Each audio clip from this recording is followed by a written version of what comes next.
साथियों नमस्कार। DMA India online YouTube channel में आपका हार्दिक स्वागत है। आज हम पर्सनैलिटी ऑफ द वीक की खास कड़ी में बातचीत करने जा रहे हैं नीरज भाई पटेल साहब से। पटेल जी, आपका स्वागत है कार्यक्रम में।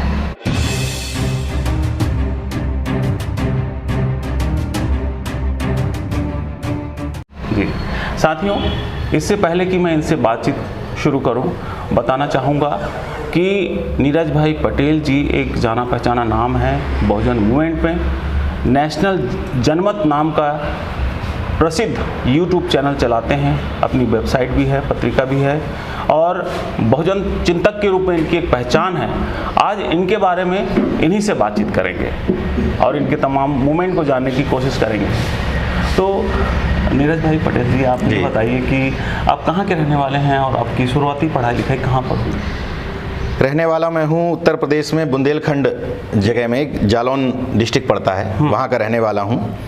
और फादर चूँकि सर्विस में थे तो बुंदेलखंड में ही हमीरपुर में जन्म हुआ। 2 क्लास वहीं पढ़े, इसके बाद 6 से लेकर इंटरमीडिएट हमीरपुर में पढ़ाई हुई। ग्रेजुएशन इलाहाबाद यूनिवर्सिटी से हुई। पीजी करने दिल्ली पहुँचे तो वहीं पर मॉस कम्युनिकेशन किया आईएमसी से, देश का सबसे अच्छा संस्थान माना जाता है आईएनडीबी मिनिस्ट्री का। वहाँ से मॉस कम्युनिकेशन करने के बाद हिंदुस्तान पेपर में प्लेसमेंट हुआ। हिंदुस्तान में रहा, अमर उजाला में रहा, दैनिक जागरण में रहा। दिलीप मंडल जी जिस समय मैनेजिंग एडिटर थे, उनके साथ इंडिया टुडे में रहा, न्यूज नेशन में रहा। एक लक्ष्य था जीवन का कि शादी से पहले नौकरी छोड़नी है। अच्छा, एकदम क्लियर कट था, ये टपर जीवन भर नहीं चलना है।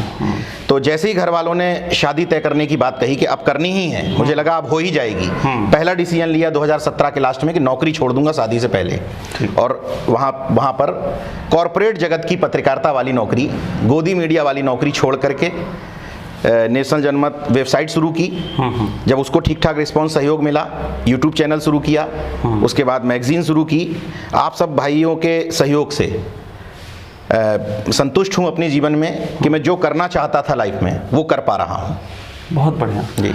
अक्सर ये होता है कि हमारे बहुत सारे लोग पढ़ते हैं और उसके बाद नौकरी पेशों में लग जाते हैं या कोई पत्रकारिता में भी जाते हैं, तो एक मेन स्ट्रीम मीडिया में जगह बनाने की कोशिश करते हैं जी, जो एक प्रकार से ब्राह्मणवाद का पोषक है। लेकिन आपने बहुजन मूवमेंट को लेकर के काम करने का जो बीड़ा उठाया, तो इसके पीछे क्या कारण है? पहले तो माफ़ी चाहता हूँ, मेन स्ट्रीम नहीं है वो। हाँ, मेन स्ट्रीम तो हम हैं, बिल्कुल सही कह रहे हैं। वो तो दलाल भांड कॉर्पोरेट मीडिया है। जितना उसको दिया जाता है कि इतना तुमको चलना है, इतना भौंकना है, उतना भौंकती है। मेन स्ट्रीम तो हम लोग हैं जो जनता की आवाज़ उठाते हैं, मुद्दे उठाते हैं, जन सरोकारों की बात करते हैं। तो मेन स्ट्रीम तो हम हैं। अब बात हुई इस मूवमेंट की, तो मैं विशुद्ध रूप से पाखंडी व्यक्ति था। सरस्वती शिशु विद्या मंदिर में पढ़ा हुआ व्यक्ति हूँ। अच्छा। स्कूल का प्रधानमंत्री, उप प्रधानमंत्री रहते हुए स्कूल में पूजा पाठ मैं ही करवाता था। एकदम घोर पाखंडी परिवार से आता हूँ। तो इलाहाबाद यूनिवर्सिटी में जब पहुंचा तो ओबीसी बना, तब समझ में आया कि मैं पिछड़े वर्ग से हूँ। दिल्ली पहुंचा, जेएनयू का माहौल मिला, आईएमसी का माहौल मिला, तो समझ में आया कि मैं बहुजन हूँ। ओबीसी बहुजन होते हुए अब तर्कवादी हो गया हूँ। अच्छा। तो मैं बहुजन से ज़्यादा खुद को तर्कवादी पत्रकार कहने में ज़्यादा अच्छा महसूस करता हूँ। और ये दायरा क्यों तय किया, उसकी वजह ये है कि जब उस तथाकथित कॉर्पोरेट मीडिया में काम करता था तो अगर कुछ आंकड़े भेजे जाते थे, जैसे किसी विधानसभा का आंकड़ा भेजा गया, तो मैं चूंकि इनपुट में था और अपनी शिफ्ट में इंचार्ज रहता था, तो मैं किसी रिपोर्टर को फ़ोन करके कहता था कि यार कैसे पता तुम्हें कि इस क्षेत्र में ये वाली जाति ज़्यादा है? स्वाभाविक है वो 2-3 जातियों का डाटा भेजते हैं। और कैसे पता कि ये वाली जाति कम है? किस ऑथेंटिक डाटा के तहत तुम ये भेज रहे हो? तो मुझे समझ में आया कि पूरा नेक्सस है, एजेंडा सेटिंग है। इस एजेंडा सेटिंग में हमारे मुद्दे गौड़ करके कुछ छद्म मुद्दों के आधार पर ये पूरा कॉर्पोरेट मीडिया जगत चल रहा है। तो मुझे लगा कि यार, जब मैं न्यूज नेशन में था और मुझे किसी मंच पे बुलाया जाता था, लोग मेरा महिमा मंडन करते थे कि बहुत बड़े पत्रकार हैं, दिल्ली से आए हैं। मुझे लगता झूठ बोल रहा है यार, मेरी तो कोई हैसियत ही नहीं है ऑफिस में, क्यों झूठ बोल रहे हो? लेकिन आज संस्थान मेरा छोटा सही, लेकिन जब कोई मेरा परिचय कराता है तो मुझे गर्व है कि हाँ, मैं तुम्हारा मुद्दा उठा सकता हूँ। मैं अपने संस्थान का मालिक हूँ। इसलिए मुझे स्विच करके वो अनसोशल मीडिया और हमारा सोशल मीडिया है। हम लोग सामाजिक हैं, वो अनसामाजिक लोग हैं। बिल्कुल। तो हमें सामाजिक जगत में इसलिए आना पड़ा क्योंकि मुझे पता था कि अगर हम नहीं आएंगे तो कोई ये सवाल नहीं पूछेगा कि EWS असंवैधानिक क्यों है। कोई ये चर्चा नहीं करेगा कि अगर जिस डाटा के तहत तुम छत्तीसगढ़ में कोर्ट में रोक देते हो कि हमारे पास कोई ऑथेंटिक डाटा नहीं है, तो वही कोर्ट क्यों नहीं डिसीजन देती है केंद्र सरकार को या राज्य सरकारों को कि ऑथेंटिक डाटा लाओ? क्यों नहीं ओबीसी का डाटा जुटाने के लिए सुप्रीम कोर्ट कह देती कि मेरे पास डाटा नहीं है, तो डाटा कलेक्शन करने के लिए क्यों नहीं आप आदेश देते हैं? बिल्कुल। तो इन सब बातों के लिए मुझे लगा कि हमारा अपना मीडिया होना चाहिए जिसकी क्षमता भले ही कम हो लेकिन वो लोगों तक पहुंच सके, लोगों को बात समझा सके। इसलिए मैंने उस तथाकथित कॉर्पोरेट जगत की नौकरी को छोड़ करके अपना संस्थान शुरू किया। आप जैसे तमाम सारे भाई मिले, उन्होंने हौसला अफजाई की। शुरू में स्वाभाविक तौर पर फंडिंग की दिक्कत आती है, मुझे भी आई, और ऐसा नहीं है कि आज नहीं है, लेकिन उन सब के बावजूद मैं ये मानता हूं कि नियत ठीक है और दान पात्र पवित्र है, तो धन तो छोड़िए, जान देने वालों की भी कमी नहीं रहती है। ये बात तो सही है। उसी मुद्दे पे मैं आ रहा था असल में कि जो दिक्कतें आती हैं, हमारे बहुत सारे साथी हैं, पत्रकार साथी, जो कि इंडिविजुअल काम कर रहे हैं अपने ढंग से, न्यूज़पेपर, पोर्टल और यूट्यूब का काम कर रहे हैं, तो किस प्रकार की समस्याएं आती हैं इस तरह के काम करने के लिए? मैं इसलिए चाह रहा हूं क्योंकि मैं भी वही काम कर रहा हूं और समस्याएं जो अपन फेस कर रहे हैं, हम लोग दोनों जो है एक ही विधा से जुड़े हुए हैं, तो मेरे ख्याल से इस पर भी थोड़ी सी बातचीत होनी चाहिए। खास करके बहुजन मीडिया चलाते समय क्या होता है कि कोई आपको सपोर्ट नहीं करता, ना फाइनेंशियल सपोर्ट करता है, ना कोई विज्ञापन मिलते हैं, क्योंकि हमारे लोग हैं नहीं उस जगह में कि इस तरह से वो दे सके। तो किस तरह से कर पा रहे हैं आप? अब देखिए, अगर शुरुआती बात बताएंगे तो लंबी हो जाएगी, लेकिन हकीकत वही है कि जितनी सैलरी इकट्ठी थी, जितना पीएफ का पैसा था, सब कुछ खत्म हो गया था। अच्छा। सब कुछ खत्म हो गया था। लेकिन नियत ठीक रखिए और एकदम इरादे में डटे रहिए कि नहीं करना ही है तो कर ले जाएंगे। ये समस्या है कि तारीफ ज़्यादा मिलती है, झोले भर भर के तारीफ मिलती हैं, उसके मुकाबले सहयोग नहीं मिलता है। आर्थिक रूप से तारीफ खूब मिलती हैं। मुझे कोई ऐसा दिन नहीं होगा जिस दिन ये फ़ोन ना आता हो कि नीरज भाई अपना मीडिया खड़ा करना है, लेकिन 150 रुपये का कीबोर्ड कैसे खरीदता हूँ ये कोई नहीं पूछता है।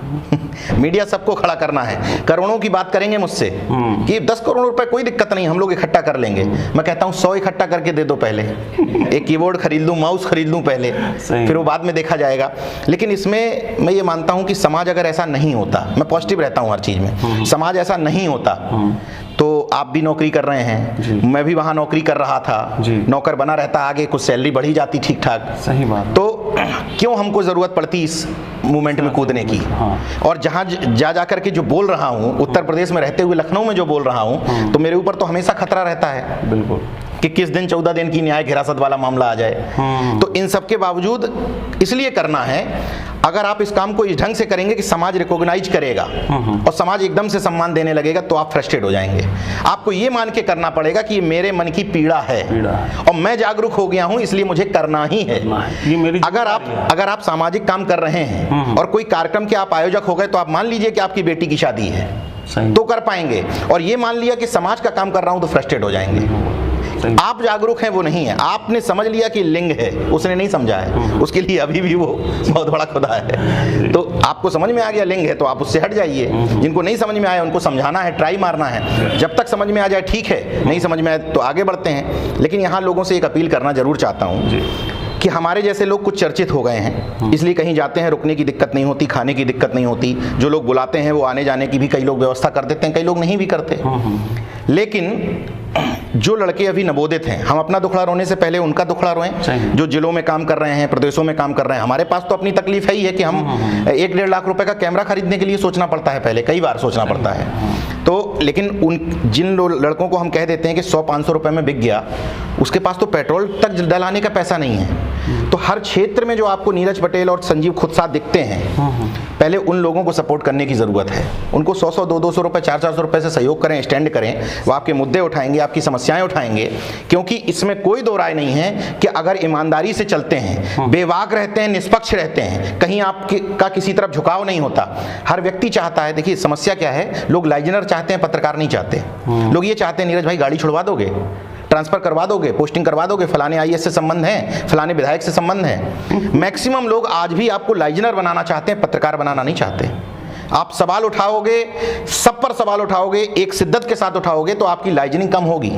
तो आपको तय करना है कि आपको अच्छे दलाल चाहिए, अच्छे पत्रकार चाहिए, और अच्छे पत्रकार चाहिए जो इन दलालों से कंपटीशन कर सकें, तो सहयोग तो करना पड़ेगा। बिल्कुल। जब पाखंड पर आपने लाखों करोड़ों रुपए फूंक दिए तो एक बार यहां भी ट्राई मार के देखो, हो सकता है कि कुछ ठीक ही बना दें। और अभी तक मैक्सिमम लोगों ने सहयोग नहीं किया, उसके बावजूद हम लोगों ने प्रूफ करके दिखाया कि हमारी नीयत ठीक है और हम कुछ कर सकते हैं। तो एक बार ट्राई मार के देखो, शायद कुछ कर सकें हम लोग। जी। अब हम थोड़ा से ओबीसी का जो आरक्षण का मुद्दा है उस पर बातचीत करते हैं। खास तौर पर जैसे हम छत्तीसगढ़ की बात करें तो 27% आरक्षण दिया गया, उसके बाद उस पर कुछ ब्राह्मण संगठनों ने मिल करके उस पर रोक लगा दिया। लेकिन अभी फिर ऐसी खबरें हैं कि प्रस्ताव लाया जाएगा और 76% आरक्षण लाया जाएगा। तो झारखंड में ये तो हो चुका है, यहाँ पर हेमंत सोरेन ने। तो मैं चाह रहा हूँ कि इस पर कुछ बातचीत हो जाए कि कितना ज़रूरी है जो प्रतिनिधित्व का सवाल है। आरक्षण तो कोई गरीबी हटाओ उन्मूलन वाला नहीं है। तो प्रतिनिधित्व के सवाल पर किस प्रकार से हम जो है आगे कुछ कर सकते हैं, जो हमारा हक है, खासतौर पर जो बहुजनों का हक है, वो किस प्रकार से मिल पाएगा। और इसी के बरक्स आप देखिए कि 10% आरक्षण जो है ईडब्ल्यूएस का लागू हुआ और उसमें कोई डाटा की ज़रूरत नहीं है, सुप्रीम कोर्ट ने भी उसको पास कर दिया। एक दोहरी नीति भी चल रही है। तो इन सब चीज़ों को आप किस तरह से देखते हैं?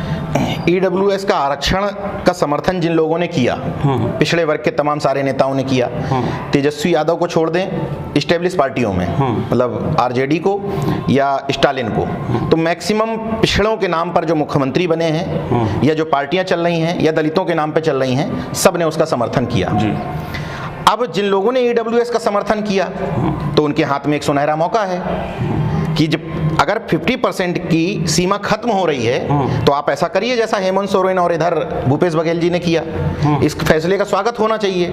लेकिन इसके साथ साथ मैं जब कल एक बिलासपुर में एक कार्यक्रम में था तो तकलीफ भी थी लोगों की कि ओबीसी का तो 27% हो गया, एसटी को भी संख्या के अनुपात में हो गया। मुझे वहाँ जो लोग थे आदिवासी लोग, वो भी काफ़ी हद तक संतुष्ट थे, लेकिन एससी वर्ग के लोग संतुष्ट नहीं थे। उन्होंने कहा जब हमें 16 मिल रहा था, आपने वादा भी किया था, तो हमारा 16 क्यों नहीं किया गया? तो निश्चित रूप से अगर आप बढ़ा ही रहे थे, जितनी दिक्कत इस 76 में आएगी उतनी 3% और बढ़ाने में आएगी, सेम दिक्कत आएगी, दिक्कत में कुछ नहीं था। तो आपको एससी का भी अगर वादा किया था तो 16 करना चाहिए था, जो पहले से मिल रहा था उतना तो करना चाहिए था, उससे समाज में करीबी आती। ओबीसी को दलित समाज के लिए बड़ा दिल दिखाना है, दलित वर्ग का जब कोई व्यक्ति कुर्सी पर बैठा हो तो उसके लिए ओबीसी के लिए बड़ा दिल दिखाना है। ये जो मैं बार बार मंचों से कहता हूं कि नाक छोटी रखनी है, दिल बड़ा रखना है, ये एक दूसरे की तरफ से होना है, केवल अपने अपने लिए बड़ा दिल नहीं करना है।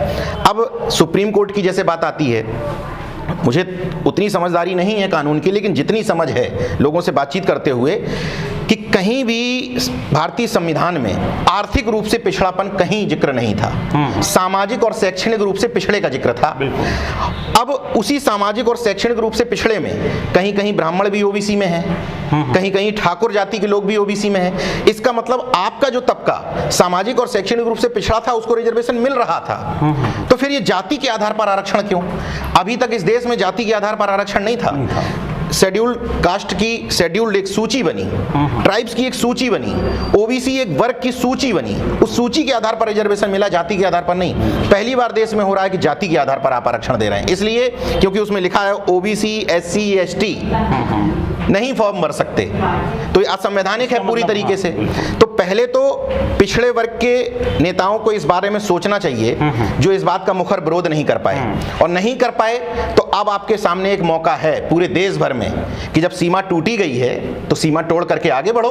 और नौकरियां चुकी रही नहीं, केंद्र धीरे धीरे गेल भेल सेल रेल सब कुछ बेचे जा रही है, हर चीज का निजीकरण हुआ जा रहा है। तो एक्चुअल में जो लड़ाई पिछड़े और दलित वर्ग के लोग लड़ रहे हैं, जल जंगल जमीन की, हिस्सेदारी की, निजीकरण को रोकने की, वो लड़ाई सवर्णों को लड़नी चाहिए।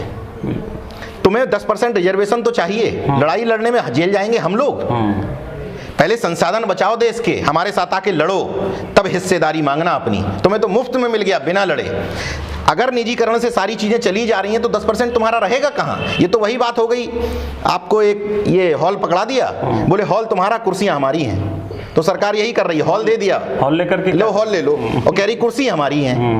तो EWS जहां निगेटिव है वहीं चलो तुमने कर दिया किसी वजह से समर्थन, तो उसको पॉजिटिव बनाने की जरूरत है।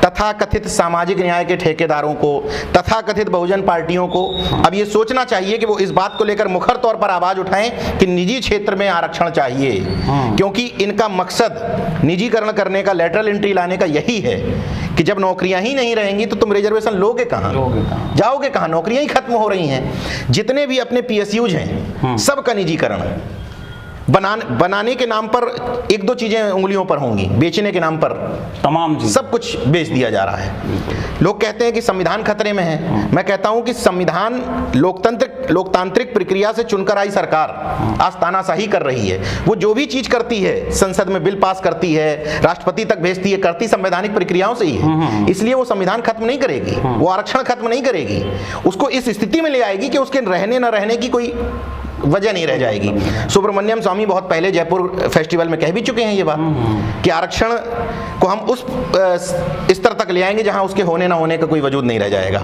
तो ये बात बिल्कुल सही है कि OBC वर्ग के लोग मुखर विरोध क्यों नहीं कर पाते हैं, क्योंकि वो सामाजिक न्याय अपनी जाति में तलाशते हैं। पूरा जो बहुजन मूवमेंट है ये यहीं पर फेल होता है कि जब हम पहले श्रेणी के जागरूक हुए तो हमने अपनी जाति का नेता पकड़ा, अपनी जाति का महापुरुष पकड़ा।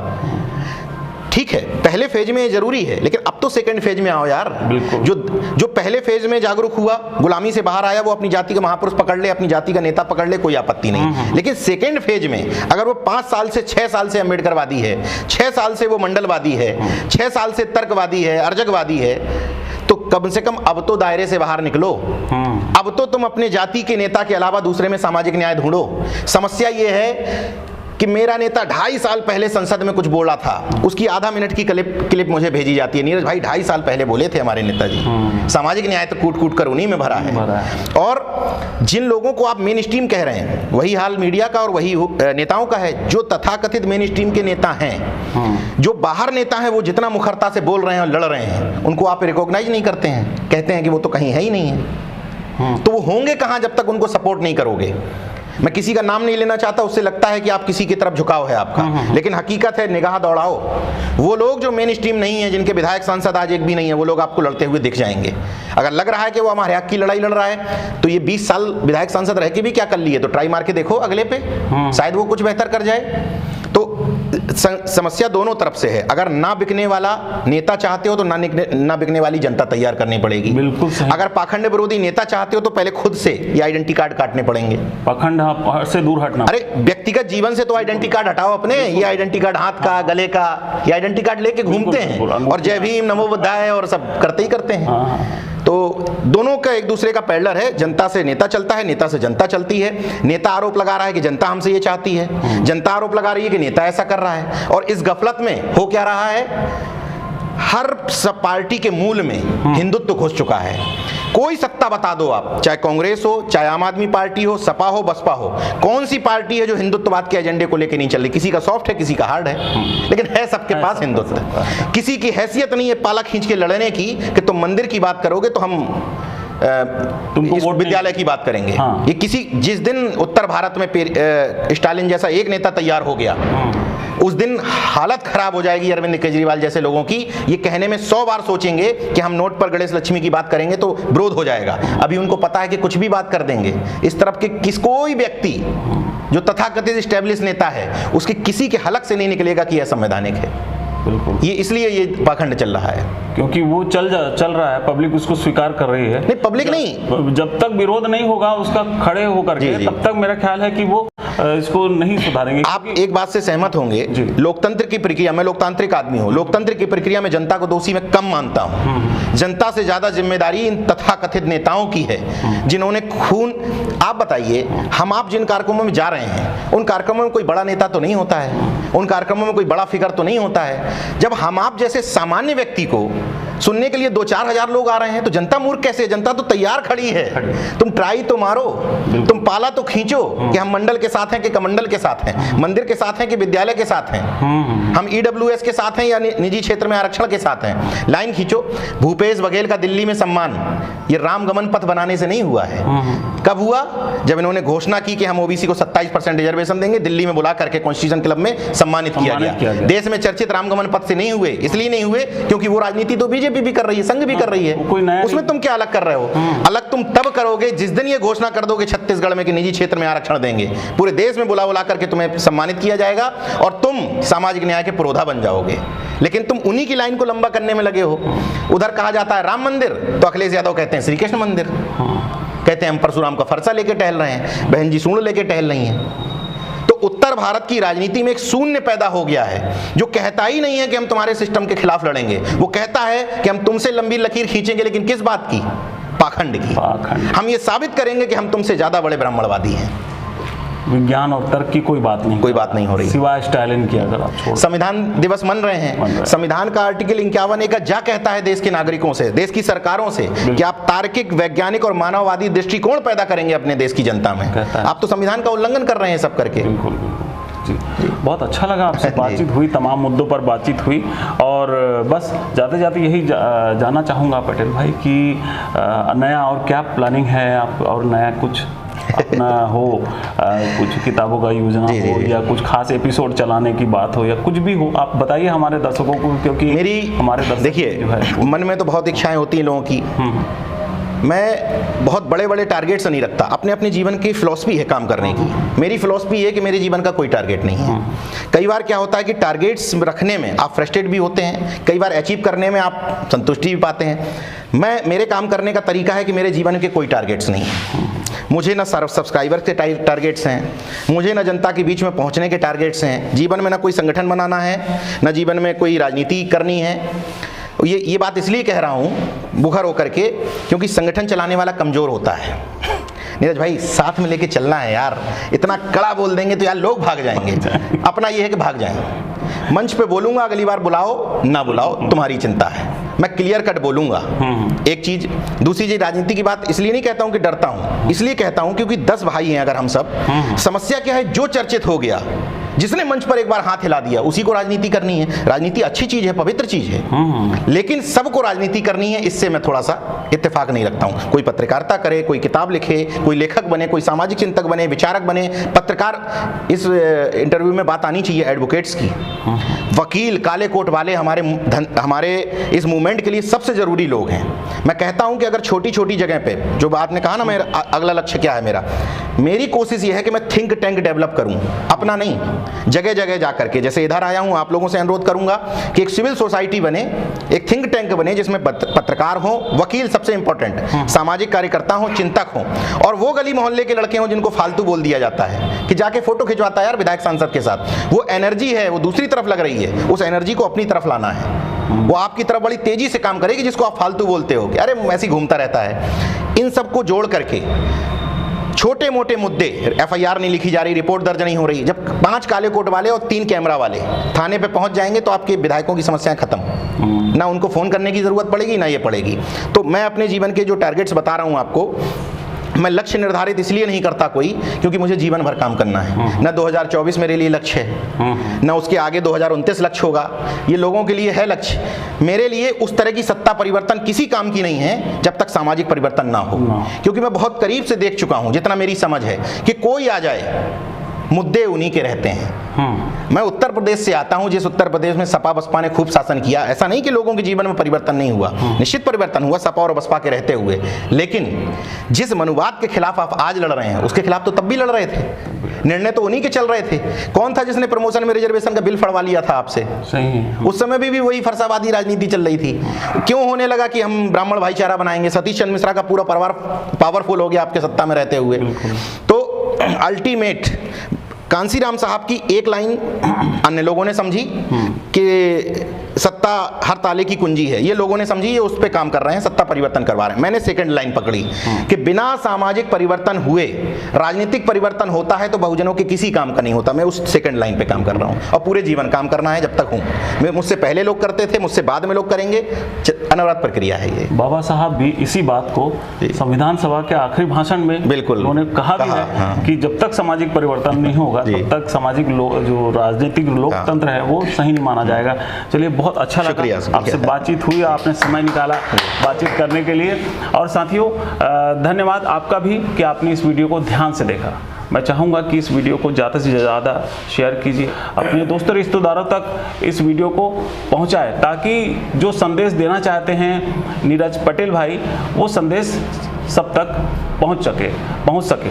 और अगली बार हम फिर किसी खास पर्सनैलिटी को लेकर पर्सनैलिटी ऑफ द वीक की खास कड़ी में आपके सामने फिर से रूबरू होंगे। तब तक के लिए बहुत बहुत धन्यवाद।